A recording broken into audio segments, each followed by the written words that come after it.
নমস্কার সবাইকে, জয় যিশু।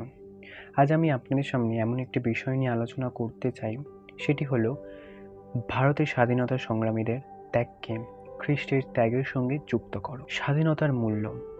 আমরা প্রত্যেকটি স্বাধীন দেশের নাগরিক হিসাবে গর্ববোধ করি, কিন্তু কখনো কি ভেবে দেখেছি এই স্বাধীনতার পিছনে কত বড় আত্মত্যাগের লড়াই লুকিয়ে আছে? মূলত আজ আমরা যে বাক স্বাধীনতার জন্য ভোগ করছি তা আমাদের কোনোভাবেই একদিনে বা সহজেই অর্জিত হয়নি। এটি হলো ভারতীয় স্বাধীনতার সংগ্রামীদের দীর্ঘদিনের রক্তক্ষয়ের লড়াই, কঠোর সংগ্রাম, অগন্তি প্রাণের বিনিময়ে পাওয়া এক পরম উপহার। যেমন সুভাষচন্দ্র বসু, ক্ষুদিরাম বসু, মহাত্মা গান্ধী তাদের জীবন ত্যাগ করে স্বাধীনতার ভিত গড়ে দিয়েছিলেন।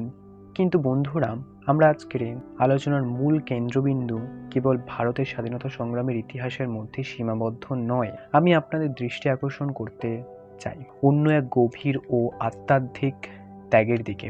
যেমন যেভাবে ভারতবাসী তাদের স্বাধীনতার জন্য অকাতরে জীবন বিসর্জন দিয়েছিলেন, ঠিক সেই পরম সত্য ও আধ্যাত্মিক স্বাধীনতার জন্য যীশু খ্রিস্টের ত্যাগ ও বলিদান তার সাথে তুলনা করা যায়। যীশু খ্রিস্ট বলেছিলেন, আমি পথ, সত্য ও জীবন।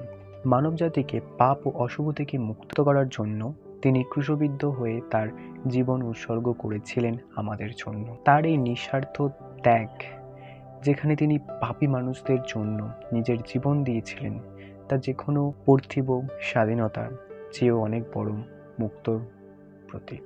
ভারতের স্বাধীনতা সংগ্রামীদের দেশপ্রেম এবং যীশু খ্রিস্টের ভালোবাসার বলিদান উভয়ই আমাদের শিখিয়েছে প্রকৃত মূল্য বা স্বাধীনতা ত্যাগের মাধ্যমে অর্জিত হয়।